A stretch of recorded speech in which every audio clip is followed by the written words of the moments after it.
Assalamualaikum warahmatullahi wabarakatuh. Nama saya Fiona Pramestika Putri dengan NIM 22050200041 dari Prodi Ilmu Administrasi Negara. Di sini saya akan menjelaskan beberapa materi tentang mata kuliah pendidikan anti korupsi. Jadi, apa itu korupsi? Secara garis besar, korupsi adalah semua yang memiliki keterkaitan terhadap tindakan yang diancam dengan sanksi sebagaimana diatur di dalam Undang-Undang Nomor 31 Tahun 1999 tentang Pemberantasan Tindak Pidana Korupsi dan Undang-Undang Nomor 20 Tahun 2001 tentang pengubahan atas Undang-Undang Nomor 31 Tahun 1999 tentang Pemberantasan Tindak Pidana Korupsi dan Peraturan Mahkamah Agung Nomor 1 Tahun 2020. Sedangkan secara singkat, korupsi artinya perbuatan busuk manusia yang tidak bertanggung jawab seperti penggelapan uang, penerimaan sogok, dan sebagainya. Dalam arti sempit, korup berarti busuk, dan orang yang melakukan tindakan korupsi disebut sebagai koruptor. Sekarang, kita akan masuk pada pembahasan apa saja ciri dan bentuk korupsi. Ciri korupsi yaitu kerugian keuangan negara, suap-menyuap, penggelapan dalam jabatan, pemerasan, perbuatan curang, dan gratifikasi. Sedangkan bentuk korupsi yaitu yang pertama, korupsi transaktif adalah korupsi yang dilakukan dengan adanya persetujuan dari dua belah pihak. Yang kedua, korupsi pemerasan adalah korupsi yang dilakukan dengan adanya paksaan. Yang ketiga, korupsi definitif adalah korupsi yang dilakukan untuk mempertahankan diri. Yang keempat, korupsi investif adalah korupsi yang dilakukan untuk kepentingan di masa mendatang seperti pemberian barang atau jasa. Yang kelima, korupsi nepotisme atau perkerabatan adalah jenis korupsi yang memberikan jabatan secara tidak sah kepada seseorang yang tidak memiliki wewenang. Yang keenam, korupsi otogenik adalah korupsi yang dilakukan oleh diri sendiri tanpa melibatkan orang lain. Yang ketujuh, korupsi dukungan adalah korupsi yang dilakukan untuk melindungi korupsi yang sudah ada. Bentuk-bentuk korupsi yang lain yaitu korupsi waktu, korupsi ilmu pengetahuan, korupsi politik, korupsi material, korupsi kecil-kecilan atau besar-besaran, dan penyuapan. Korupsi tidak hanya berdampak terhadap satu aspek kehidupan saja. Korupsi menimbulkan efek domino yang meluas terhadap eksistensi bangsa dan negara. Meluasnya praktik korupsi di suatu negara akan memperburuk kondisi ekonomi bangsa.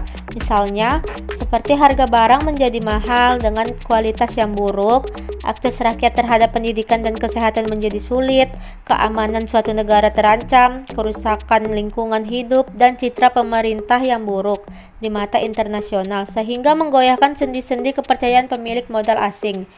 Krisis ekonomi yang berkepanjangan dan negara pun menjadi semakin terperosok dalam kemiskinan. Sekarang kita akan masuk pada apa saja dampak masif dari korupsi. Yang pertama yaitu dampak ekonomi. Korupsi yang berdampak pada perekonomian menyumbang banyak untuk meningkatnya kemiskinan masyarakat di sebuah negara. Dampak korupsi melalui pertumbuhan ekonomi adalah kemiskinan absolut. Sementara dampak korupsi terhadap ketimpangan pendapatan memunculkan kemiskinan relatif. Kedua, dampak sosial dan kemiskinan masyarakat. Dampak sosialnya yaitu bahwa korupsi merupakan penyebab kemiskinan tercermin dari mahalnya harga jasa dan pelayanan publik. Pengentasan kemiskinan semakin lambat, terbatasnya akses masyarakat miskin, meningkatnya angka kriminalitas, dan yang terakhir yaitu terlihat dari solidaritas sosial yang semakin langka. Yang ketiga, dampak birokrasi pemerintahan. Dampak korupsi terhadap birokrasi pemerintahan pada akhirnya merugikan masyarakat. Hal ini dibuktikan dengan ketidakadilan serta pemihakiman yang dilakukan oleh aparat penegak hukum maupun penyedia layanan publik. Ketidakadilan dan pemihakan berimbas pada ketidakpuasan masyarakat terhadap layanan publik tersebut. Hukum dapat dengan mudah dikalahkan dengan suap, gratifikasi, dan iming-iming lainnya yang dilakukan oleh Yang keempat, dampak politik dan demokrasi. Dampak korupsi terhadap politik dan demokrasi dibuktikan dengan konstituen yang baru akan berjalan setelah disuap. Suap dilakukan oleh calon-calon pemimpin partai dalam memenuhi kepentingan pribadi atau partainya saja sehingga yang dihandalkan bukan lagi perihal kemampuan dan kepemimpinan mereka. Selain itu, korupsi telah menyandera pemerintahan sehingga memberikan konsekuensi menguatnya plutokrasi atau sistem politik yang dikuasai oleh pemilik modal, hancurnya kedaulatan rakyat, hingga hancurnya kepercayaan rakyat terhadap demokrasi. Yang kelima, dampak penegakan hukum. Dampak korupsi menghambat berjalannya fungsi pemerintahan sebagai pengampu kebijakan negara.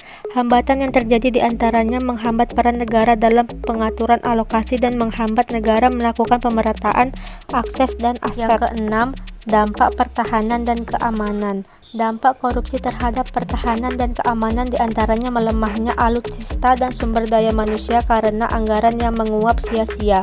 Seringkali kita mendapatkan berita dari berbagai media tentang bagaimana negara lain begitu mudahnya menerobos batas wilayah negara Indonesia. Yang ketujuh, dampak kerusakan lingkungan. Dampak korupsi terhadap lingkungan salah satunya menurunkan kualitas lingkungan. Penurunan kualitas lingkungan dapat kita lihat dari banyaknya kasus illegal logging. Kasus illegal logging memberikan kerugian negara yang terjadi hingga 30-42 triliun rupiah per tahun. Pada salah satu contoh dampak politik dan demokrasi yaitu dengan adanya pluktokrasi. Apa itu pluktokrasi?